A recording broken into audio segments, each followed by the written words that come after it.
Hi there, friends and music lovers, one and all. I'm broadcasting from Bloomfield Community TV out there, and that's cable and YouTube land, bringing you music and fun. I'm your host, Kat Orlando.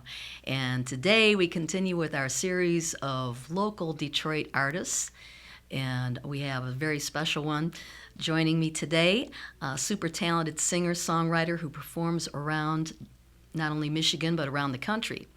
So please welcome Maggie McCabe. Hi. Hey, Maggie, how you doing? I'm good. we've known each other on the interweb for years, and That's right. Never met in person. So we're Facebook friends, finally meeting today. So. Yes.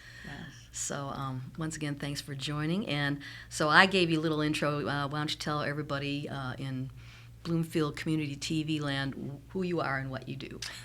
Well, I'm a native Metro Detroiter. I was born in Detroit, raised just outside the city, and I live in Royal Oak, which is still nice, just outside the city, where I grew up. And didn't start playing till I was in my 30s. Oh, didn't start even playing. Interesting. Okay. There was always music in my house. I was from a big family. My mom sang all the time. She had a song for everything. She had a song for toilet training. You name it. The only thing she didn't have a song for was teaching someone how to drive. That's really? Yes. A lot of driving songs out there at the time, so. But so I would say that's a lot of my music influence was her singing. But there was always music in my house, but I never played really, and I always wanted to.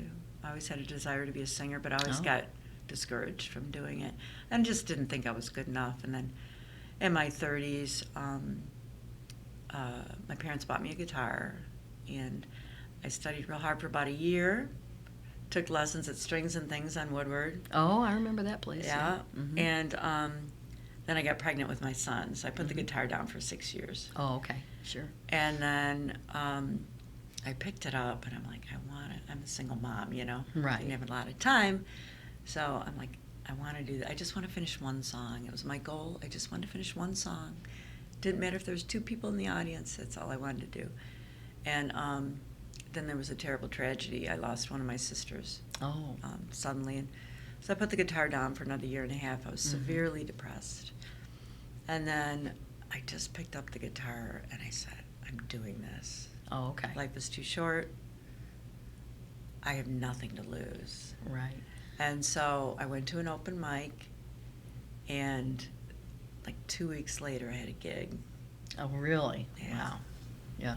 So my first question was going to be, Been playing ever since. what drew you into music? So would you say I got maybe sucked in? So was your all around experiences happening around you that inspired you to, like, I'm going to do this? I always, as a child, wanted. Oh, okay. Yeah. I wanted to be a singer. Remember the Cooter preference test? The what? The Cooter. I know you people out there know what the Cooter preference test. That's that test you took in grade school that told you what you were going to be. Okay. All right. Mine always said entertainer was off the charts for me. Really? Absolutely. Wow. Okay. But I always got talked out of it. You know, it's so hard to make a living. Yeah, sure.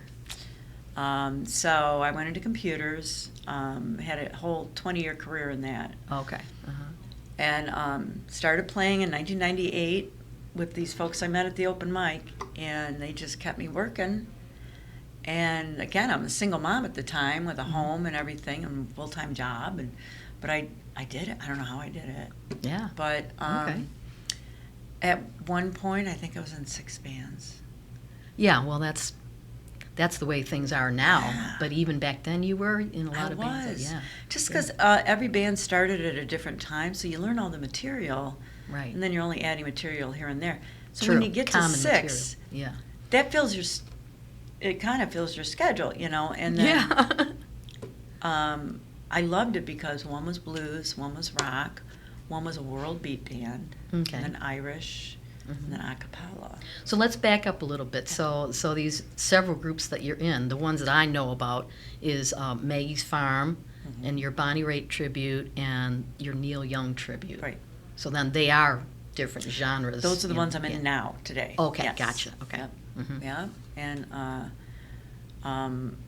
I get the opportunity to play with people that are so great. The music scene in Detroit is out of control, amazing.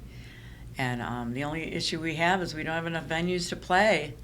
That's Well, really that would good. be another one of my questions, but we're going to jump back to that one. But so with all these bands, how do you juggle all that? You know, because I have the same sort of issue. The first thing people ask is, how do you remember all the words? Oh, because yeah. I like to memorize my songs. Okay. And I come from the music of the 70s, you know, when everyone was listening to the same 6 songs on the radio. Mm-hmm. So I know every lyric. My mom used to say, when she was in the 40s and 50s, she would, just for fun, memorize songs. Mm-hmm. And so I started doing it. The very first song I memorized was Rose Garden. Oh, okay. I never promised you Rose Garden. Oh, never promised you Rose Garden. Right. Right. Okay. And I just kind of started memorizing songs. And I cannot tell you how much that serves me today. Because I'll get up with a band and they'll do a song and I'm like, I know what I want. A lot of it is memory recall. But I cheat with a little iPad because hundreds of songs. Yeah. I'll use, Mm-hmm. I should show you my I think my song sheets are actually artwork. I put little pictures on them to help me remember the words. Oh, and it works. That's different. And I think they're pieces of art. So yeah, that's an interesting way to. I actually gave one away that. to a fan. Did you really? Yeah. Because I have people that, you didn't. Well, one time my vocals just went totally out, and somebody didn't hear me singing. He says, "You don't know the words." I said, "Well, the PA actually went out." Oh. You know. And by the way, I'm only dealing with hundreds of songs, over Yeah. 3, I had that 4 problem. bands. So with me, if I'm learning 2 or 3 at a time, I'm fine. If I have to learn like I got an Irish gig and I had to learn like 30 songs in a month. And so I just charted them all out. And I had to work from a book for 5 years because I had to learn too many at once. Yeah, right. I've learned just work on the couple at a time and then they sink in. Yeah. And then you never have to look back at the sheets again. Yeah. Then you get good at making up words. Oh, yeah, I've done that too. Well, if I get bored with a song, I'm making up words. But the other thing is that, I don't know, you probably deal with the same thing. Same song, different arrangement in a different band, different key. Yes. That can turn things around too, Totally throws you off. Totally throws you off. So then, okay, here's your bragging rights now. So you have a lot of awards. Multiple Detroit Music Awards, Best of Detroit. I don't know how it happened. I can't even tell you. Well, the first one was in the World Beat band I was in. Oh, okay. And it was a really good band. I go back and we won for an album in, I think, 2006 maybe. Mm-hmm. And I had left the band by that point, so I didn't even go up to accept the award. But, man, it's a good album. And so I yeah, okay, I won an award, but I don't really feel like I won it. But then when I won one for me, for my singing, I felt like I won. Yeah. We're talking about the Detroit Music Awards. Yes. And you have a lot of those, yeah. I do now, and it's kind of a fluke. I think at one point the awards, a lot of people didn't know how to submit their names, and I won 4 in 1 year, and I think that was just a fluke. Oh, she's modest, everybody. But I when I win the ones that are just for like my vocal or whatever, those are the ones I'm. Like I won for country music one time. Oh. And it is Americana. They didn't have the Americana. Oh, that's right, as a category. Genre at the time. Yes. Mm-hmm. And there's so many amazing blues players in Detroit. I will never win in the blues category. I mean, okay. There's too many good blues. Well, that's the way singers. I feel about certain categories. I don't have a flying chance, but it's nice to win. A lot of mine are from the Celtic music. Oh, okay. In the world category, because it was a less crowded category. So. Mm-hmm. Yeah. So you play a lot of festivals around the state and around the country. Are there any favorite spots? Clarksdale, Mississippi. Oh, really? Okay. Yeah, I play blues, and I wandered down there 2018 to go to the King Biscuit Blues Festival in Helena, Arkansas, and which is about 45 minutes from Clarksdale, Mississippi, which is also nearby Memphis, Tennessee. Oh, it is. Clarksdale, Mississippi is where the Crossroads, Oh, right. where Okay. Robert Johnson sold his soul to the devil to Mm-hmm. become a good musician. But you got through it okay, though, right? But I go down there twice a year because that's Mecca for blues performers. I would think so, yeah. And so I make all my connections down there. Sure. I have friends from all over the world now. Right. I'm going down there. And now I'm bringing those folks up here. I want to have a Detroit Delta connection. Yeah. That's what I tried to do with Florida. Hey, some people, you're coming back up north, come on up. That's the thing to do, for sure. Yeah. Are there any memorable stories or different people that maybe somebody that stands out, the people you've met doing all that? I have on my Facebook page, on my fan page, I have a photo album of my Brushes with Fame, Okay. I call it. Right. So it's all the pictures I've been able to take with really famous people. Right. And Bonnie's on there, Bonnie Raitt. Ah, really? Oh, Yeah. I'm jealous, Yep. I'll tell you. So I got to meet her, Yeah. Tom Jones, Really? Ooh. Willie Nelson. Wow. Yeah. Yeah, you've been The rubbing keyboard elbows with a player lot from of- The Doors, Ray Ray Manzarek. Manzarek. Really? I was a concert Let me photographer. know when you want me to go on tour with you. I was a concert photographer for a minute. Oh, at Freedom okay. Hill. Okay. So that's All how I right. got to meet a lot of those folks. I see. Okay. Well, either way. But when you're a concert photographer, you do get the opportunity to meet those folks. And just having, really, I don't always want to say something to everyone I meet, but it's like Yeah. I got to tell Bonnie she's the reason I sing blues. Oh, did you? Yeah. Well, when I first started singing, Yeah. a friend of mine goes, "You need to listen to this song called River of Tears." Yeah. And it's by Bonnie Raitt. So I bought the album and I listened to it, and I'm like, okay, this is what I'm doing. Yeah.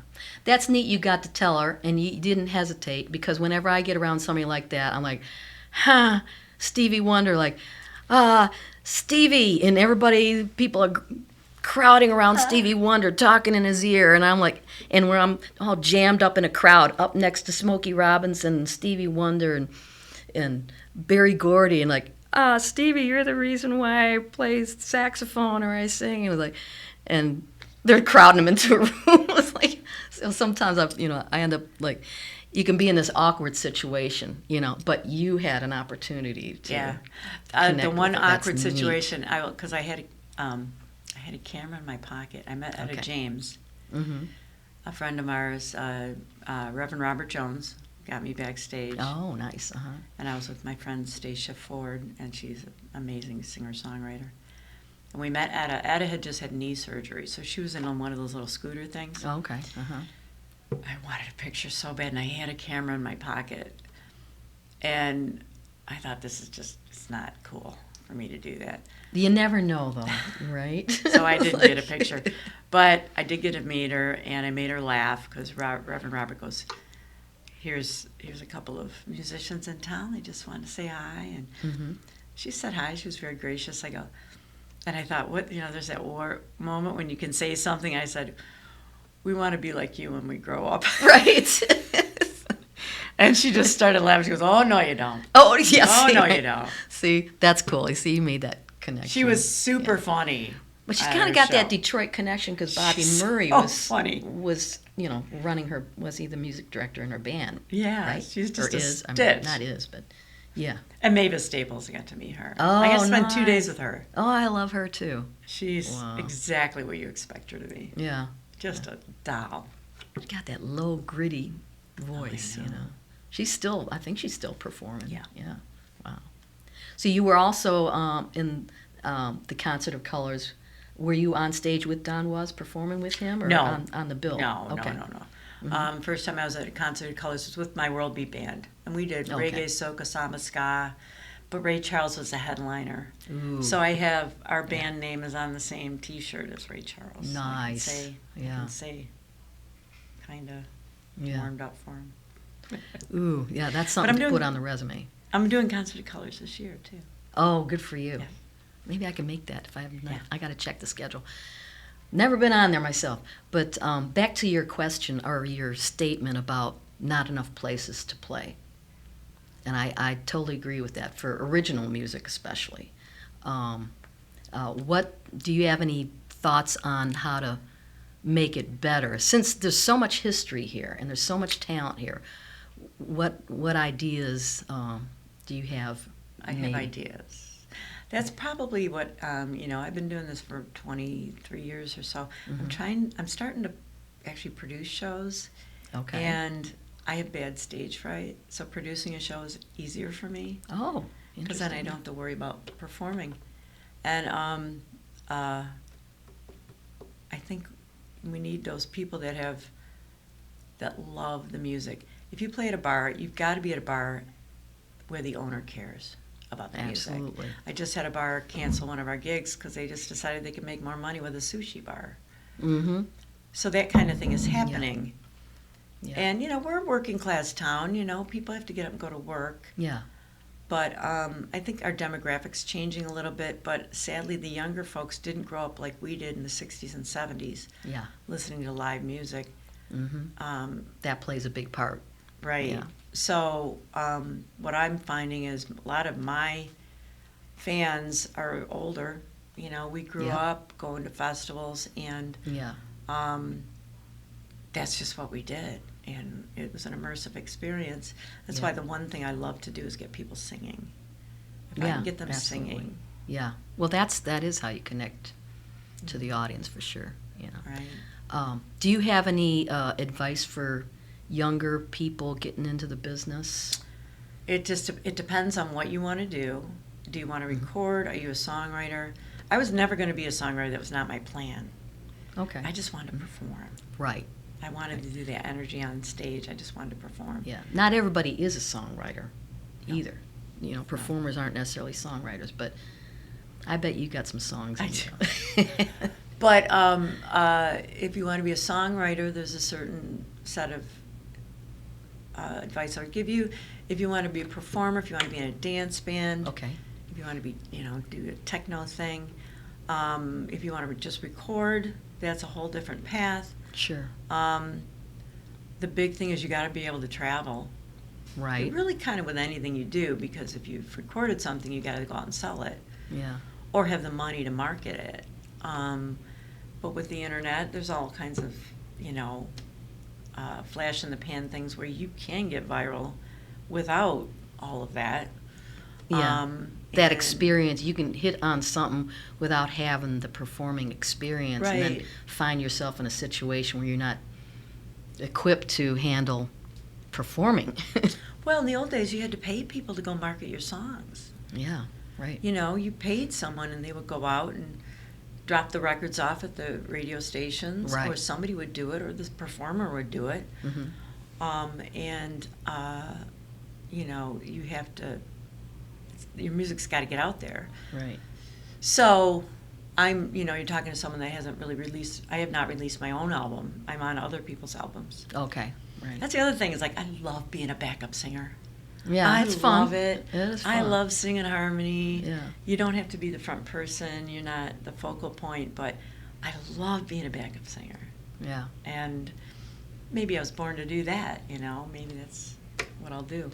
But I came upon the guitar because there was a point at which when you're booking things, it's so much easier when you're solo. And it's so much easier to afford for the person that is paying you. And I went solo. I was in a duo, my band my group Maggie's Farm, which right now is just me and my harmonica player. Okay. Maggie's Farm is a blues duo.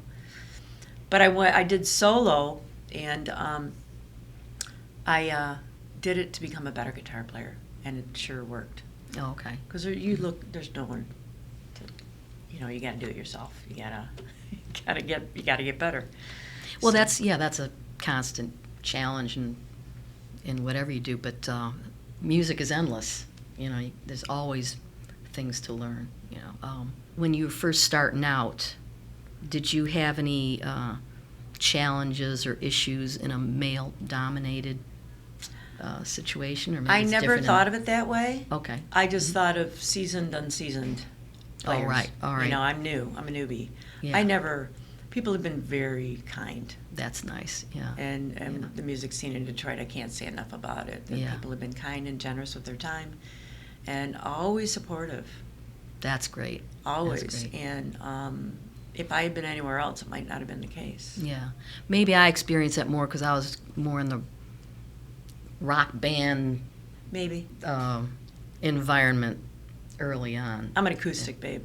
That's Yeah. what I do. So maybe you're your one-woman show, so you're not taking any crap from anybody, right? Well, So- I tell you, I get that. I'm more like my dad than I thought. My dad was a CPA businessman, but very Okay. honest and but hardworking. And I think I'm more like my dad than I thought I was, because I've got that business part. Don't mind doing the paperwork, the contracts, and everything. So the players that I work with hate doing that stuff, Yeah. and I'm actually kind of good at it. You take care of that. They'll play with you all day long because they hate doing that stuff. Right. Right. And if I treat them well and everybody gets paid, and they'll be on your team. And so Oh, absolutely, yeah. I found a lot of camaraderie and nothing but generous, wonderful people that Yeah. have taught me a lot. And it wasn't necessarily teachers I learned from; it was from my band members. And Sure. I can't say enough about it. Yeah. Well, the dynamic definitely changes when you're a part of a band to being a leader of a band. Definitely changes the dynamic, But it's always, the music shows when everybody's getting along, when everybody's supporting everybody. So do you have any shows coming up that maybe you want to mention? I have, like you said, I have a Bonnie Raitt tribute that's called right. First Rate Detroit. Yeah. That's happening. We just did a great show. Oh, we're playing in Royal Oak on July 17th. All Free right. concert in the park. It's a Thursday. Right after us is going to be a Jimi Hendrix tribute, which I'm a big Jimi Hendrix fan. So And who's that band? Maybe I don't know know that. the name of it. It's not Slight Return? I don't know. Oh, okay. They're great. Hendrix tribute. July 17, everybody. Got that Downtown First Royal. Rate, downtown Royal 7 Oak. o'clock. Okay. And then Neil Young, the Neil Young band I'm in is called Powderfinger Detroit as well. All right. And boy, the guy we have doing Neil is fabulous. Oh, really? Wow. And I was a fan before, but now I'm a super fan. When I was 12 years old, I had older brothers and sisters, so there's everything from Frank Zappa to Carly Simon in my Sure. house. There was all of that. My brother bought me the Decade album by Neil Young, and so I right. fell in love with Neil Young stuff. So that band is fabulous, and I encourage you to come see us. We'll be in Fenton this Thursday. It's going to be 1,000 degrees out. We'll be at the midweek concert series there this Okay. Thursday in Fenton, Michigan. All right. And do you have a website or places where people can find you? MaggieMcCabe.com, Okay. MCCABE. And I'm also on Facebook. I'm pretty active on Facebook, so you can message me there. All right. But I do keep my calendar up to date on my website. Great. So that's Maggie McCabe. McCabe with a B. With, MCCABE. yeah. .com. Right? Okay. All right. Well, we're getting toward the end here, and I thought it'd be kind of cool if you play a song since you got your guitar, and I love that guitar too. Do you want to just do some moon dance? Yeah. Why did you bring your saxophone? I know. Why did? Maybe do a scat thing at the end. It's a marvelous night for moon dance, with the stars up above in your eyes. And Terry, this night to make romance, neath the cover of October skies. But the leaves on the trees are falling, with the sounds of the breezes that blow. I'm trying to place to the calling of your heartstrings that play soft and low. You know the night's magic seems to whisper and hum. You know the soft moonlight seems to shine in your blush. And I just have one more dance with you, my love. And I just make some more romance with you, my love. And I want to make love with you tonight. I can't wait till the morning is come. I know now the time's to strike. Straight into my arms you will run. When you come, my heart will be waiting to make sure that you're never alone. Never alone. dear. And then I will make you my own. Every time I touch you, you just tremble inside. And I know how much you want me that you can't hide. Can I just have one more dance with you, my love? Can I just make some more romance with you, my love? Do do do do do One more dance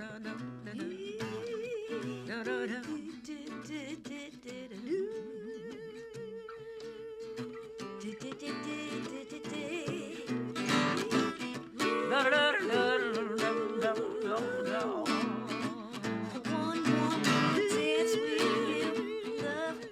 Yeah,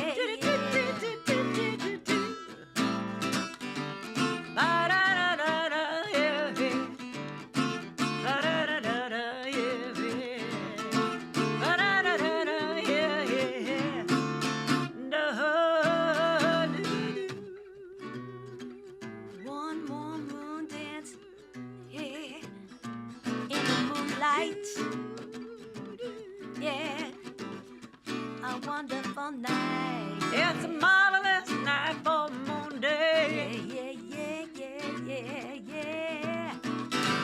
With stars up above in your eyes. Oh, yeah, yeah, yeah, yeah, yeah, yeah. Fantabulous night to make romance.